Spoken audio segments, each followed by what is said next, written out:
এই কেকটা যিনি নিয়েছিলেন উনি আমার রিপিট ক্লায়েন্ট ছিলেন। এই পর্যন্ত বেশ অনেকবারই ওনার কেক নেওয়া হয়েছে এবং প্রতিবারই উনি খুব ইউনিক ডিজাইন দিয়ে থাকেন। পিন্টারেস্ট কেকগুলো ওনার বেশি পছন্দ।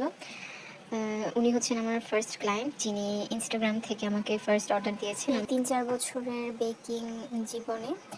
তো উনি সবসময় কেক নেন, কখনো নিজের জন্য, কখনো ওনার ফ্রেন্ডের জন্য মেবি। আমি শিওর না উনি আসলে কার জন্য নেন, আমি কখনো সেভাবে জিজ্ঞেস করিনি।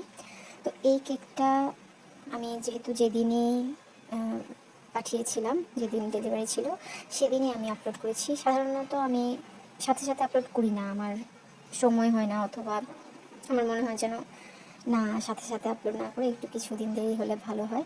কিন্তু আসলে সাথে সাথে আপলোড করলেই কিন্তু ওই কেকটা যে ক্লায়েন্ট পছন্দ করেছেন, স্টোরি দিয়েছেন, এসব একটু বেশি কিন্তু রিচ আউট হয় জিনিসটা, যেটা আমি তো আসলে বুঝি না, আমি সবসময় এই ভুলটা করে থাকি। তো এই কেকটা আমার কাছে এত ভালো লেগেছিল, আমার ইচ্ছে করছিল না যে আমি ক্লায়েন্টকে দিই। শুরুতে তো রেড কালার কেকের জন্য আপু যখন আমাকে বলেছেন, আমি অলমোস্ট বলছিলাম যে না, একটু হালকার মধ্যে নেন, কেননা রেড কালারের মধ্যে অনেকগুলো কালার চায়, যার কারণে আপনার হাতে মুখে স্টেইন ট্রান্সফার হয়ে যাবে, তো ব্যাপারটা একটু অকওয়ার্ড লাগে। আবার করতেও ইচ্ছে করে, কেননা এই কেকগুলো কিন্তু বানানোর পর এত সুন্দর লাগে দেখতে, এর লালের আর আসলে তুলনাই হয় না। তো এরপরও যেহেতু এটা মেরুন কালার ছিল, অনেক গাঢ় ছিল, আর চকলেট কেক ছিল, আমি এর মধ্যে কিছুটা চকলেট অ্যাড করতে পেরেছিলাম।